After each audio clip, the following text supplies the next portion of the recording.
दर्शकों, गरुड़ पुराण भाग 3 में आपका स्वागत है।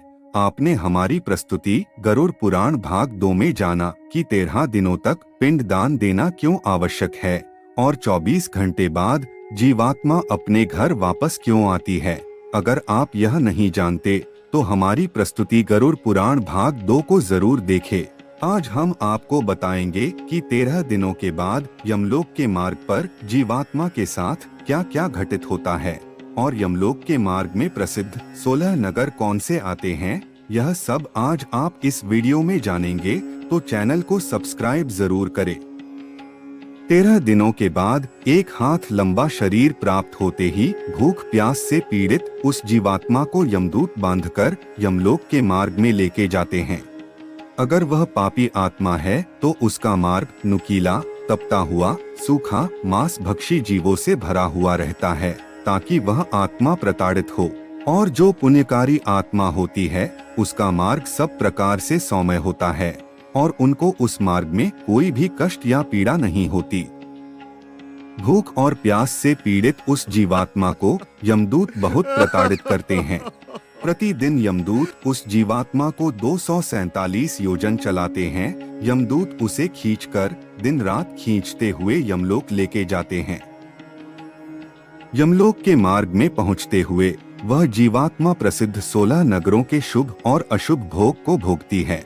क्रम अनुसार वह इन सारे नगरों को पार करती है, जिनका नाम है याम्यपुर, सौर्यपुर, नगेंद्र भवन, गंधर्वनगर, शौलागम, क्रौंचपुर, क्रूरपुर, विचित्र भवन, महापद, दूखद, नानाक्रंदनपुर, सुतपत भवन, रौद्रनगर, पयोवर्षण, शीताढ़च, बहुधर्म नामक प्रसिद्ध नगर है।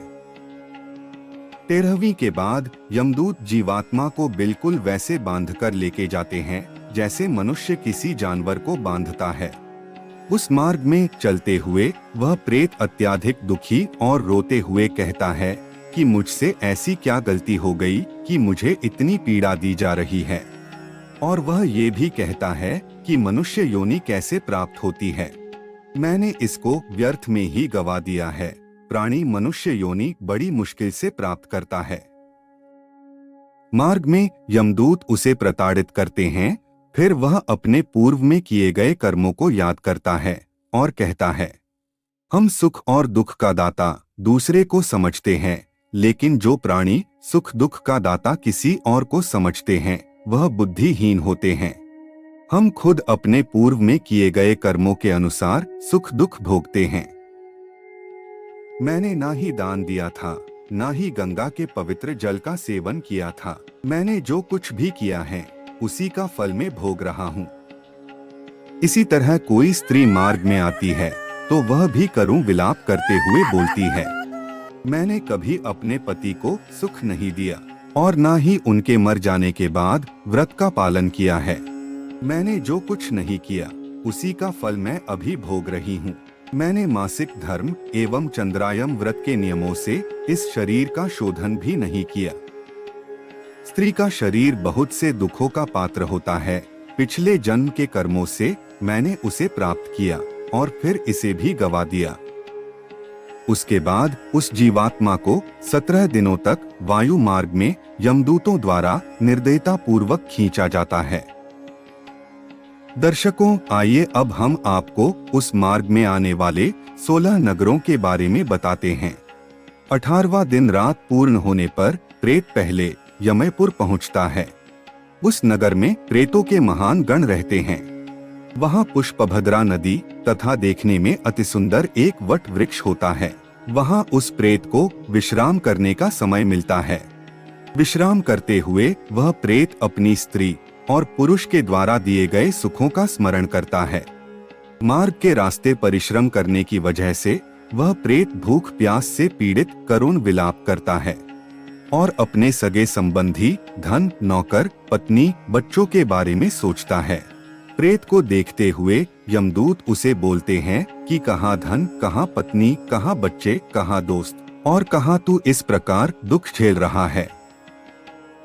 चिरकाल तक अब तू अपने पापों को भोग और इस महापथ पर आगे चल। तत्पश्चात धरती में पुत्रों के द्वारा दिए गए मासिक पिंड को वह प्रेत खाता है। उसके बाद वहां से वह सौर्यपुर के लिए चल देता है। उस नगर में काल रूपधारी जगम नाम का राजा है। उसे देख जीवात्मा डर से कांपता है और फिर वहीं विश्राम करता है और श्राद्ध द्वारा दिए गए अन्न और जल का वहीं सेवन करता है। फिर मार्ग में चलते हुए वो महाभयंकर वन को देखता है और डर के मारे जोर जोर से रोता है। वहां 2 मास बिताने के बाद नागेंद्र भवन नामक नगरी पहुंचता है। यहाँ वो अपने बंधुओं के द्वारा दिए गए अन्न और जल को खाता पीता है। उसके बाद यमदूत उसे बांधकर पीड़ा देते हुए और आगे ले जाते हैं। तीसरे मास में वह गंधर्व नगर पहुंचता है और तीसरे मास में दिए गए पिंड को खाते पीते वह चौथे मास में शैलागम नगर पहुंचता है। यहाँ पर प्रेत के ऊपर पत्थरों की वर्षा होती है। चौथे मास के पिंड व श्राद्ध को खाके प्रेत संतुष्ट होता है। उसके बाद 5वें मास में प्रेत क्रौचपुर जाता है।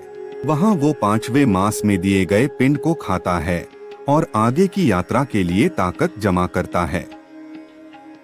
6वें मास में प्रेत क्रूरपुर नामक नगर की यात्रा करता है। उस मास में प्रेत पुत्रों द्वारा दिए गए पिंड को खाकर संतुष्ट होता है। उसके बाद वहां से प्रेत विचित्र नगर की ओर प्रस्थान करता है। विचित्र भवन का राजा विचित्र है और यमराज का छोटा भाई सौराही ही यहाँ पर शासन करता है। प्रेत वहीं श्राद्ध द्वारा दिए गए भोजन को प्राप्त करता है और वहीं खाता है व विश्राम करता है। दोस्तों, आज के लिए बस इतना ही। आगे क्या होता है यह जानने के लिए हमारी प्रस्तुति गरुड़ पुराण भाग 4 का इंतजार करिए। और अगर यह जानकारी अच्छी लगी तो वीडियो को लाइक, शेयर और चैनल को सब्सक्राइब जरूर करें। धन्यवाद।